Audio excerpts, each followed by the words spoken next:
ಎಲ್ಲರಿಗೂ ನಮಸ್ಕಾರಗಳು. ಹೊಸದಾಗಿ ಟೈಲರಿಂಗ್ ಕಲಿಯುವಂಥವ್ರಿಗೆ ಇವತ್ತಿನ ವಿಡಿಯೋ ತುಂಬಾ ಒಳ್ಳೆ ಟಿಪ್ಸನ್ನು ತಿಳಿಸ್ತಾ ಇದ್ದೀನಿ. ಸ್ಕಿಪ್ ಮಾಡ್ದೇನೆ ಈ ವಿಡಿಯೋನ ನೋಡಿ. ನೀವು ಲೈನಿಂಗ್ ಬ್ಲೌಸನ್ನು 1 ಅವರ್ ಒಳಗಡೆ ಸ್ಟಿಚ್ ಮಾಡಿ ಮುಗಿಸ್ಬೋದು. ಫಸ್ಟು ಲೈನಿಂಗ್ ಬಟ್ಟೆನ ಕರೆಕ್ಟಾಗಿ ಕಟ್ ಮಾಡ್ಕೊಂಡಿದ್ದೀನಿ, ಅಳತೆಗೆ ಕರೆಕ್ಟಾಗಿ ಕಟ್ ಮಾಡ್ಕೊಂಡಿದ್ದೀನಿ. ಈ ಮೇಯ್ನ್ ಫ್ಯಾಬ್ರಿಕ್ನ ನೋಡಿ ಸ್ವಲ್ಪ ಜಾಸ್ತಿನೇ ಅನ್ನೋ ರೀತಿಲಿ ಕಟ್ ಮಾಡಿ ಇಟ್ಕೊಂಡಿದ್ದೀನಿ.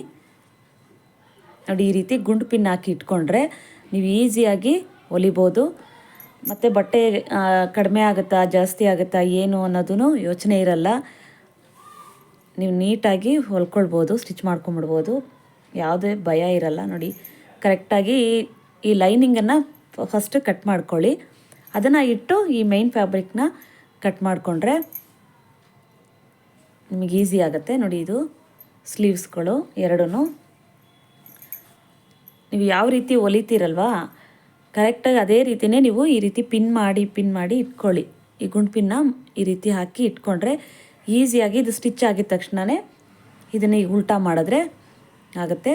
ಆಮೇಲೆ ಇಲ್ಲಿ ರಿಂಕಲ್ಸ್ ಕೂಡ ಬರುತ್ತೆ ನಾವು ಹಾಗೆ ಇಟ್ಟು ಸ್ಟಿಚ್ ಮಾಡೋ ಟೈಮ್ನಲ್ಲಿ. ಇದು ಕಾಟನ್ ಇರೋದ್ರಿಂದ ಏನಾಗಲ್ಲ. ತುಂಬ ಸ್ಮೂತ್ ಬಟ್ಟೆ ಎಲ್ಲ ಆದರೆ ನಾವು ಸ್ಟಿಚ್ ಮಾಡಿದ್ಮೇಲೆ ಒಂದೊಂದು ಸಾರಿ ಸ್ವಲ್ಪ ಸಣ್ಣಗೆ ರಿಂಕಲ್ಸ್ ಬಂದುಬಿಡುತ್ತೆ. ಅದೆಲ್ಲ ಬರೋದಿಲ್ಲ ಈ ರೀತಿ ಗುಂಡು ಪಿನ್ ಹಾಕಿ ಸ್ಟಿಚ್ ಮಾಡ್ಕೊಳ್ಳೋದ್ರಿಂದ. ಮತ್ತು ಇದನ್ನು ಇಲ್ಲಿ ಸ್ಟಿಚ್ ಮಾಡಿದ ಮೇಲೆ ಇಲ್ಲಿ ಉಲ್ಟಾ ಮಾಡ್ಕೊಳ್ತೀವಲ್ಲ ಆವಾಗಲೂ ಕೂಡ ಇಲ್ಲಿ ಕರೆಕ್ಟಾಗಿ ಇಟ್ಬಿಟ್ಟು ನೀವು ಇಲ್ಲಿ ಕೂಡ ಒಂದೊಂದು ಗುಂಡು ಪಿನ್ನ ಹಾಕ್ಕೊಂಡು ಸ್ಟಿಚ್ ಮಾಡಿ. ಅವ ನಿಮಗೆ ಇಲ್ಲಿ ಮಧ್ಯದಲ್ಲಿ ಎಲ್ಲೂ ರಿಂಕಲ್ಸ್ ಬರೋಲ್ಲ, ಚೆನ್ನಾಗಿ ನೀಟಾಗಿ ಕುತ್ಕೊಳ್ಳುತ್ತೆ. ನೋಡಿ, ಇದು ಫ್ರಂಟ್ ಪಾರ್ಟು. ಇದಕ್ಕೂ ಕೂಡ ನಾನು ಈ ರೀತಿ ಪಿನ್ ಮಾಡಿದ್ದೀನಿ. ಈ ರೀತಿ ಒಂದಿಷ್ಟು ಜಾಸ್ತಿ ಬಿಟ್ಟೇ ಕಟ್ ಮಾಡ್ಕೊಳ್ಳಿ. ಇದು ಬ್ಯಾಕ್ ಪಾರ್ಟ್ಗೆ ಇದೆಲ್ಲ ಪೈಪಿಂಗ್ ಕೊಡೋದಕ್ಕೆ ಹುಕ್ಸ್ ಪಟ್ಟಿ, ಕಾಜಾ ಪಟ್ಟಿ ಅದಕ್ಕೆಲ್ಲದಕ್ಕೂ ಈ ರೀತಿ ನೀಟಾಗಿ ಕಟ್ ಮಾಡಿ ನೀವು ಇಟ್ಕೊಂಡ್ಬಿಟ್ರೆ ನಿಮಗೆ ಬೇಗ ಸ್ಟಿಚಿಂಗ್ನ ಮಾಡ್ಬೋದು. ಈ ರೀತಿ ಕರೆಕ್ಟಾಗಿ ಒಂದನ್ನು ಬಿಡದೇ ಇರೋ ಹಾಗೆ ನೀಟಾಗಿ ಇಲ್ಲಿನೇ ನೀವು ಕಟ್ ಮಾಡೋ ಟೈಮ್ನಲ್ಲೇ ಕಟ್ ಮಾಡಿ ಕರೆಕ್ಟಾಗಿ ಯಾವ್ದು ಜಾಗದಲ್ಲಿ ಸ್ಟಿಚಿಂಗ್ ಬರಬೇಕೋ ಅಲ್ಲೆಲ್ಲ ಒಂದೊಂದು ನಾಚನ್ನ ಹಾಕ್ಕೊಳ್ಳಿ. ಅವ ನಿಮಗೆ ಈಸಿ ಆಗುತ್ತೆ. ಇಲ್ಲ ಅಂದರೆ ಈ ರೀತಿ ಒಂದು ಮಾರ್ಕ್ ಆದರೂ ಮಾಡ್ಕೊಂಬಿಡಿ. ಈ ರೀತಿಯಾಗಿ ಕರೆಕ್ಟಾಗಿ ಇಟ್ಕೊಂಡು ಇದೆಲ್ಲ ಮಾರ್ಕ್ ಮಾಡಿ ಇಟ್ಕೊಂಡ್ಬಿಟ್ರೆ ನಿಮಗೆ ಈಸಿಯಾಗಿ ಸ್ಟಿಚಿಂಗ್ನ ಮಾಡ್ಬೋದು. 1 ಅವರ್ ಅದಕ್ಕಿಂತ ಕಮ್ಮಿನೇ ನೀವು ಸ್ಟಿಚಿಂಗ್ ಎಲ್ಲ ಮಾಡ್ಬೋದು. ಹಾಗೆ ಈ ಕ್ರಾಸ್ ಪಟ್ಟಿ ಹೊಲಿಯುವಾಗ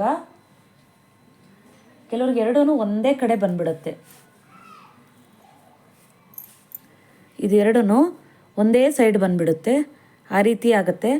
ಅದಕ್ಕೇ ನೀವು ಈ ರೀತಿ ಗುಂಡು ಪಿನ್ ಹಾಕಿ ನೋಡಿ, ಇದು ಈ ಕಡೆ ಬಂದರೆ ಇದು ಕೂಡ ಈ ಕಡೆ ಬರಬೇಕು.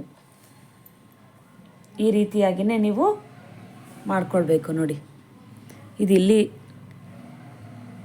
3.5 ತೊಗೊಂಡಿರ್ತೀರಲ್ಲ ಈ ಸೈಡಲ್ಲಿ, ಅದು ಈ ಸೈಡ್ ಬಂದರೆ ಈ ಕಡೆ ನೋಡಿ, ಇಲ್ಲಿ ಇಷ್ಟು ದೊಡ್ಡದಾಗಿರುತ್ತಲ್ಲ ಇದು 3.5 ತೊಗೊಂಡಿರೋದಲ್ವ, ಇದು ಕೂಡ ಈ ಸೈಡೇ ಬರಬೇಕು.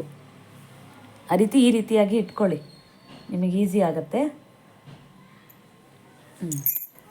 ನೋಡಿ, ಈ ರೀತಿಯಾಗಿ ನೀವು ಇಟ್ಕೊಂಡು ಒಂದೊಂದು ಗುಂಡು ಪಿನ್ ಹಾಕಿ ಇಟ್ಕೊಳ್ಳಿ. ಅವಾಗ ನಿಮಗೆ ಈಸಿ ಆಗುತ್ತೆ. ಒಂದು ಈ ಕಡೆ ಬಂದರೆ ಒಂದು ಈ ಕಡೆ ಬರಬೇಕು. ಆವಾಗ ನಿಮಗೆ ಎರಡು ಒಂದೇ ಸೈಡ್ ಬರಲ್ಲ, ನಿಮಗೆ ಎರಡೂ ಕರೆಕ್ಟಾಗಿ ಬರುತ್ತೆ. ಈ ಥರ ಚಿಕ್ಕ ಚಿಕ್ಕ ವಿಷಯಗಳನ್ನೇ ನೀವು ಕ್ಲೀನಾಗಿ ತಿಳ್ಕೊಂಡ್ಬಿಟ್ರೆ ನೀವು ಬೇಗ ಸ್ಟಿಚಿಂಗ್ ಮಾಡಿ ಮುಗಿಸ್ಬೋದು. ಈ ಥರ ಬಟ್ಟೆಗೆ ನಾವು ಗುಂಡು ಪಿನ್ ಹಾಕಿಲ್ಲ ಅಂದ್ರೂ ಈ ರೀತಿ ಇಟ್ಟು ನೀಟಾಗಿ ಐರನ್ ಮಾಡಿಕೊಂಡ್ರೆ ಸಾಕು, ನೀಟಾಗಿ ಬರುತ್ತೆ. ಅದೇ ತುಂಬ ಸ್ಮೂತ್ ಬಟ್ಟೆಗಳು ಬರುತ್ತೆ ನೋಡಿ, ಆ ಥರ ಬಟ್ಟೆಗಳಿಗೆ ಮಾತ್ರ ನೀವು ಗುಂಡು ಪಿನ್ ಹಾಕಿನೇ ಸ್ಟಿಚ್ ಮಾಡಿ ನೋಡಿ, ನಿಮಗೇನೆ ಗೊತ್ತಾಗುತ್ತೆ. ಇದು ನೋಡಿ ಫ್ರಂಟ್ ಪಾರ್ಟು. ಈ ರೀತಿ ಸ್ಟಿಚ್ ಮಾಡಿರ್ತೀವಲ್ಲ ಇಲ್ಲಿ ರಿಂಕಲ್ಸ್ ಬರುತ್ತೆ, ಇಲ್ಲ ಅಂತಂದರೆ ಈ ರೀತಿ ಲೂಸ್ ಬರುತ್ತೆ. ನಾವು ಗುಂಡು ಪಿನ್ ಹಾಕಿ ಹೊಲಿಯೋದ್ರಿಂದ ಎಲ್ಲೂ ಲೂಸ್ ಬರಲ್ಲ ಮತ್ತು ನೀಟಾಗಿ ಬರುತ್ತೆ. ಈ ವಿಡಿಯೋ ಇಷ್ಟ ಆದರೆ ಒಂದು ಲೈಕ್ ಮಾಡಿ. ನಿಮಗೆ ಬೇರೆ ಟೈಲರಿಂಗ್ ಬಗ್ಗೆ ಬೇರೆ ಏನೇ ಮಾಹಿತಿ ಬೇಕಾದರೂ ಒಂದು ಕಮೆಂಟ್ ಮಾಡಿ ತಿಳಿಸಿ, ನಾನು ಅದರ ಬಗ್ಗೆ ವಿಡಿಯೋನ ಮಾಡ್ತೀನಿ. ಹಾಗೆ ನನ್ನ ಚಾನಲನ್ನು ಸಬ್ಸ್ಕ್ರೈಬ್ ಮಾಡ್ಕೊಳ್ಳಿ. ಧನ್ಯವಾದಗಳು.